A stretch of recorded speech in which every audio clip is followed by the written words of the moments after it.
Ẹ kú dédé àsìkò yìí ní gbogbo ibi tí ẹ ti ń gbọ́ mi nílé lóko tàbí lẹ́yìn odi. Ẹ jẹ́ kí a gbàdúrà. Bàbá wa, dúpẹ́ fún àánú àtójú rere tí a rí gbà o. Àdúpẹ́ tí ẹ kà wá mọ́ àwọn alààyè ọkàn léni o. Àdúpẹ́ oore ọ̀fẹ́ tí a ní láti wá síwájú yín láti kígbe pé ábà bàbá. Àdúpẹ́ Ọlọ́run ìyanu ọ̀rọ̀ náà tí a gbọ́ léni bó bá gbé tí ọ̀tún wa wọlé kó má gbà tòsì jáde, kó ṣe ọkàn àti ara wa ní rere, kó má ṣe lòdì sí wa ní ọjọ́ ìdájọ́, nítorí tí a gbàdúrà lórúkọ Jésù Olúwa wa. Àmín àmín ní orúkọ Jésù. Ìwé ọ̀run ṣíṣí tí a ti ọwọ́ olùṣọ́ àgùntàn Enoch Adeboye kọ. Èní ọjọ́bọ̀ ọjọ́ kọkàndínlọ́gbọ̀n oṣù kẹfà, ọjọ́ kọkàndínlọ́gbọ̀n oṣù kẹfà. Àkòrí tí a ó gbéyẹ̀wò sọ wípé wíwọ iwájú Ọlọ́run apá kejì. Wíwọ iwájú Ọlọ́run apá kejì.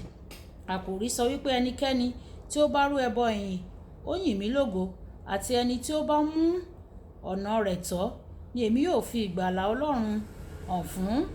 Ìwé orin Dáfídì orí 50 ẹsẹ̀ ìkẹtàléníogún. Ìwé orin Dáfídì orí 50 ẹsẹ̀ ìkẹtàléníogún.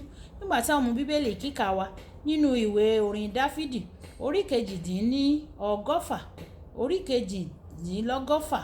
ẹsẹ̀ ìkọkàndínlógún títí dé ẹsẹ̀ ìkọkànlélógún. Orí ìkejìdínlọ́gọ́fà ẹsẹ̀ ìkọkàndínlógún títí dé ẹsẹ̀ ìkọkànléníogún, tí ó kà báyìí pé: ṣí ilẹ̀kùn ẹnu ọ̀nà òdodo rẹ sílẹ̀ fún mi, èmi ò bá ibẹ̀ wọlé, èmi ò máa yin Olúwa. Èyí ni ẹnu ọ̀nà Olúwa tí àwọn olódodo yóò bá wọlé. Èmi yóò yìn ọ́ nítorí tí ìwọ gbóhùn mi, ìwọ sì di ìgbàlà mi. Kí Olúwa kó bùkún kíkà àti gbígbọ́ ọ̀rọ̀ rẹ̀. Wàyí ẹ tẹ́tí bẹ̀lẹ̀ jẹ́ láti gbọ́ ohun tí olùṣọ́ àgùntàn Enoch Adeboye ní fún wa ní èní ọjọ́bọ̀. Lánàá a ṣàfihàn òdodo gẹ́gẹ́ bí gbèdéke láti lè ní ààyè níwájú Ọlọ́run. Ní kété tí ènìyàn bá ti ní ọwọ́ mímọ́ àti àyà funfun, ẹni bẹ́ẹ̀ yóò lè lọ sí iwájú Ọlọ́run. Ọpẹ́ àti ìyìn, bí a ṣe ń sọ nínú ìwé orin Dáfídì orí 100 ẹsẹ̀ ìkẹrin. Ẹ lọ sí ẹnu ọ̀nà rẹ̀ tí ẹ̀yin ti ọpẹ́, àti sí àgbàlá rẹ̀ tí ẹ̀yin ti yìn.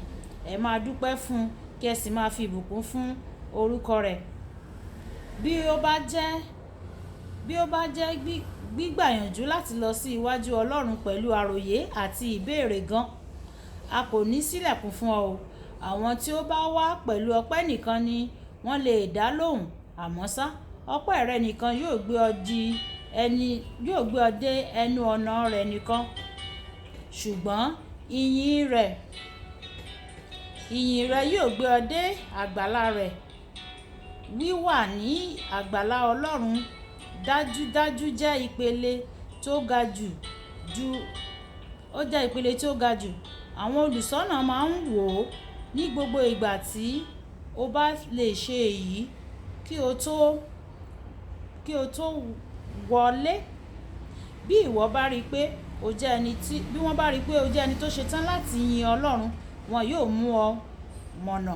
Tí ó dàbí pé Dáfídì ń bá àwọn olùṣọ́nà yìí sọ̀rọ̀ nígbà tí ó sọ nínú ìwé orin Dáfídì orí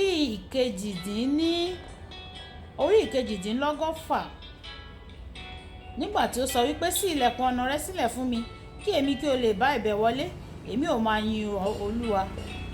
Ó dàbí pé Ọlọ́run ń sọ fún ọ wípé bí ẹnìkan bá wá síwájú òun pẹ̀lú àròyé tàbí ìbéèrè láì fi ọpẹ́ àti ìyìn wọlé, ẹ má ṣe ṣílẹ̀kùn fúnrú ẹni bẹ́ẹ̀ o. Ìdí nìyí nígbà tí Jésù ń kọ́ wa láti gbàdúrà nínú ìwé Lúùkù orí 10 ẹsẹ̀ 1 dé ẹsẹ̀ ìkẹrin. Ó sọ pé kí a bẹ̀rẹ̀ àdúrà wa pẹ̀lú: bàbá wa tí ń bẹ ní ọ̀run, ọ̀wọ̀ ni fún orúkọ rẹ. Bí o bá bẹ̀rẹ̀ àdúrà rẹ báyìí, a ó fún ọ ní ààyè níwájú Ọlọ́run, níbi tí o ti lè ṣàgbékalẹ̀ gbogbo ìbéèrè rẹ. Ṣùgbọ́n wákàtí ń bọ̀ ó sì dé tán nísinsìnyí, nígbà tí àwọn olùsìn tòótọ́ yóò máa sin bàbá nínú ẹ̀mí àti nínú òtítọ́, nítorí irú wọn ni bàbá ń wá, kí wọn kí ó lè máa sin òun. Ìwé Jòhánù orí 4 ẹsẹ̀ ìkẹtàléníogún. Nígbà tó jẹ́ pé bàbá ń wá àwọn olùsìn lóòótọ́, ó túmọ̀ sí pé nígbàkúgbà tí o bá ń sìn, ó ń fa ìwàláàyè rẹ̀ wálẹ̀ sí ibikíbi tí o bá wà ní. Ìwé orin Dáfídì orí 22 ẹsẹ̀ ìkẹta sọ pé òun gbé inú ìyìn àwọn ọmọ rẹ̀. O kò ní láti tiraka láti lọ sí iwájú rẹ̀ bí o bá kún fún ọkàn tí ó ní ìyìn àti ọpẹ́. Kókó pàtàkì: lo wákàtí kan ó kéré tán láti yin Ọlọ́run lónìí. Lo wákàtí kan péré ó kéré tán láti yin Ọlọ́run lónìí. Kì í dùn kó pọ̀ sókè lọ́bẹ̀ oge. Olúwàbùkọ́lá aya kó tẹ́ mọ sí ìyá ẹni rere, ìyá àwọn ọmọ rere, ọ̀rẹ́ ẹ̀yin ènìyàn rere ní ọkọ̀ ọ̀run ṣíṣe nígbà tí a ti pàdé lọ́la. Ìpàdé wa bí oyin òkè. Olúwa má kọ àtúrí. Ó dàbọ̀.